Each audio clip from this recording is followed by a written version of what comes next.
না স্যার। ওকে দেখো,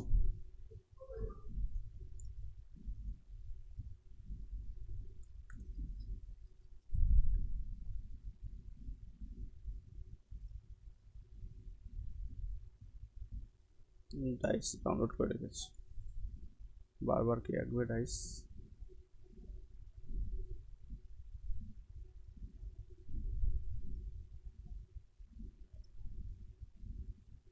আচ্ছা, এবার আমি ধরো এখানে এবিসি রোটেশন অনুযায়ী যদি এই ডাইসটা আঁকি, দেখো তো ঠিক এঁকেছি কিনা আমাকে জাস্ট বলবে। ধরো আমি এখানে এ রেখেছি। আচ্ছা, কালার বোঝা যাচ্ছে না? সাদা কালার দেবো, দেখো তো কোনটা বোঝা যাচ্ছে। এটা দিই, হ্যাঁ এটা বোঝা যাচ্ছে, তাই তো? এ, আর ধরো এখানে বি, এটা সি। এই ডাইসটা কি ঠিক আছে? না, ঠিক নেই? নিচ থেকে ওরকম হবে না। দেখো, এটা আমি জাস্ট ABC চেক করছি। দেখো এ বি সি কোন দিকে ঘুরছি, ক্লকওয়াইজ। তুমি এদিকে দেখো এ বি সি কোন দিকে ঘুরছো, ক্লকওয়াইজ, তাই তো? ও আচ্ছা আচ্ছা। তার মানে এই ডাইসটা কিন্তু ঠিক আছে। ওকে। আচ্ছা, আমি যদি এটা লিখি এখানে, এটাকে যদি আবার এখানে লিখি এ বি সি, এটা তো ঠিক আছে। দেখো এই ডাইসটা ঠিক আছে না? এ বি সি এটাও ক্লকওয়াইজ আছে,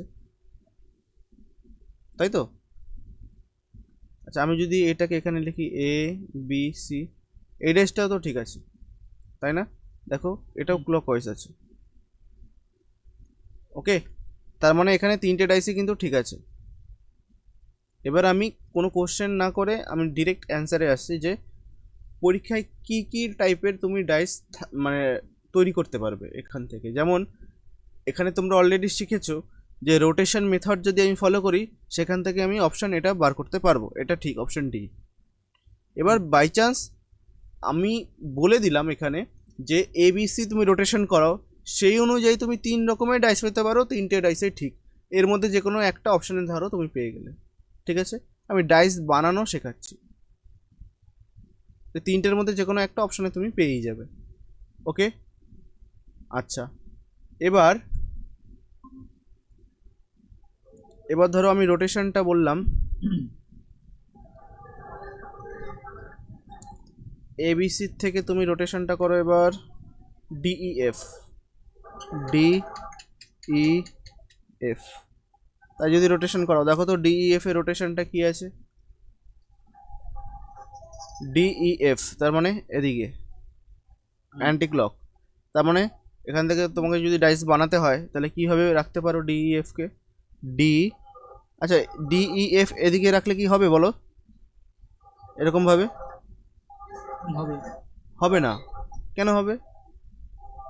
হবে না। হ্যাঁ হ্যাঁ, কারণ সরি সরি সরি, হবে হবে। ধরো আমি এটা বললাম ডি ই এফ, এটা যদি রাখতাম এটা কি হতো? দেখো এটা অ্যান্টি ক্লক হচ্ছে, আমি এদিকে ঘোরাচ্ছি, এটা হয়ে যেত আবার ক্লক, তার মানে এটা ম্যাচ করতো না, তার জন্য আমি এটা এইভাবে রাখতে পারবো না। বোঝা গেল? তার মানে এটা কীভাবে আমি রাখতে পারবো, ডি ই এফ, এই তো। এবার ডি এর পজিশনটা তুমি নিজের ইচ্ছে মতো চেঞ্জ করো এখানে রাখলে। আর আমার ব্যাপার তার মানে ডি ই এফ হয়ে গেল এটা। এবার ডি কে এখানে রাখো, তার মানে ডি ই এফ, রোটেশনটা সেম লাগবে। তার মানে তুমি যে এরকম তিনটে ডাইস পেতে পারো, তিনটেই সঠিক অ্যান্সার। ঠিক আছে, রোটেশন অনুযায়ী। ওকে, বুঝতে পেরেছো কি বলতে চাইছি? এখানে আমি কিন্তু কোশ্চেন করাচ্ছি না, সব কটা অ্যান্সারই বলছি। আচ্ছা, এবার তোমরা বলবে, রোটেশনটা তোমরা এবার করাও এসিডি, এসিডি রোটেশন করাও, কি হবে?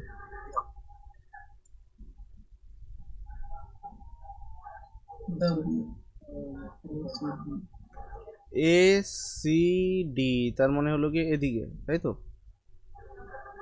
এদিকে তো এ সি ডি এইভাবে করছে, তার মানে হ্যাঁ ক্লকওয়াইজ ঘুরছে। তার মানে তোমাকেও এইভাবে প্লেস করতে হবে যাতে ক্লকওয়াইজ ঘোরে।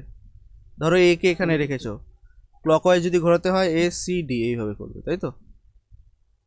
এ সি ডি, তার মানে ধরো এ কে যদি এখানে বসাই, সি কে কোথায় বসাবে বলো, যাতে ক্লকওয়াইজ রোটেশন হয়?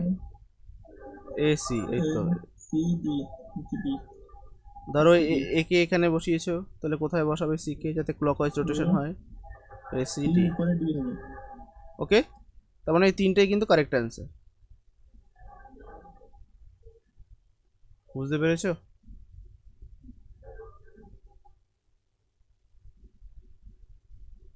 চলো, হ্যাঁ। ঠিক আছে, তাহলে আজকে এই পর্যন্ত থাক।